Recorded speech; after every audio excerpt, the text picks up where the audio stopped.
Welcome back to Primetime News, and a special welcome also to folks on onespotmedia.com. It is one of the hardest goodbyes anyone will ever have to say, laying a loved one to rest. But what happens when there's no space left to say that final goodbye? Sandy Williams looks at the issue starting this evening with part 1 of a TVJ News In Focus report, Out of Room, Jamaica's Burial Crisis.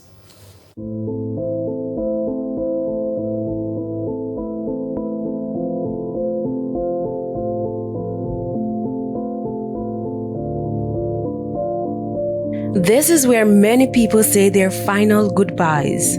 But beneath the cracked headstones and fading names, the land is full, and the dead still coming. This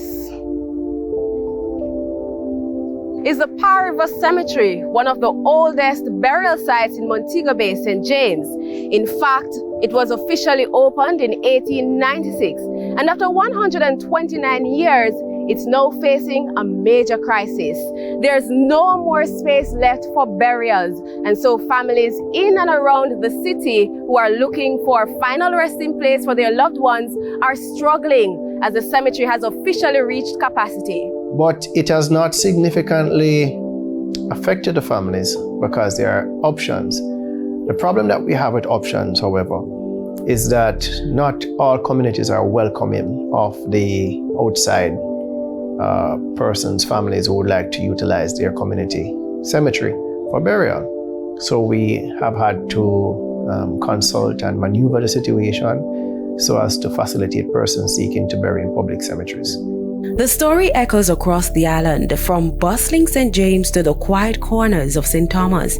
The Lloyd's Cemetery in St. Thomas, for example, was officially ordered closed in 2021, a marker of the moment it ran out of space to bury the dead. It was very chaotic for customers within the vicinity, not just customers, but general family members who wanted to have their loved ones within the space.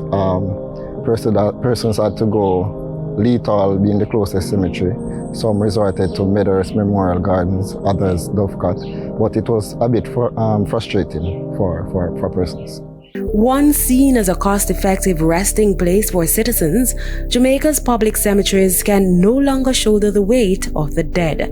And as the population grows, so too does the pressure, compounded by tighter restrictions on private backyard burials, especially in urban areas. But in some rural districts, old traditions remain alive. In Sheffield, a quiet community on the outskirts of Negril, residents cling to the age-old practice of burying loved ones in their own backyards. When I was a boy, for example, only a few people were buried in the cemetery. Most people were buried in backyard because that was a culture, as I said. Then, people wanted to have their loved ones close to them. It's nostalgia, but that nostalgia stems from history. As put by Dr. Kurt Henry, director at the African Caribbean Institute of Jamaica, it goes as far back to our African ancestors. He explains that there are 3 main reasons for the practice: memory, communication, and connection. It's important for particular Jamaicans, whenever they see the grave of their loved ones, as a way of communicating. So you would find, for example, practices happening such as placing a plate of food on the grave, for example, or placing a bottle of white rum, because the belief is that the deceased is very much present within our everyday life and will still partake of these offerings. In April 2025, Mark Anthony Brown was in the middle of funeral preparations for his beloved grandmother. The spot he chose, just a few steps away from the family home.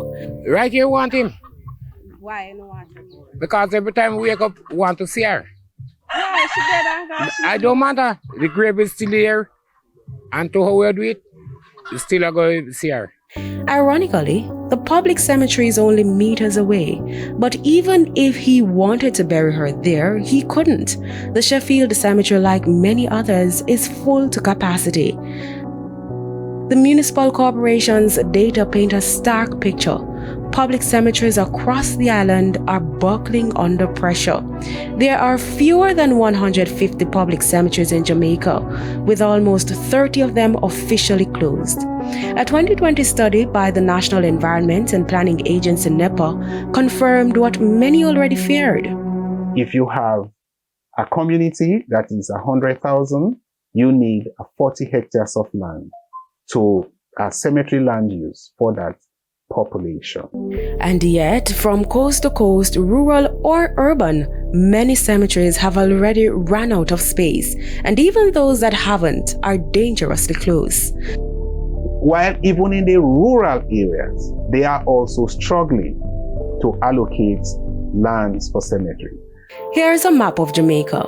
Each pink mark a cemetery needed.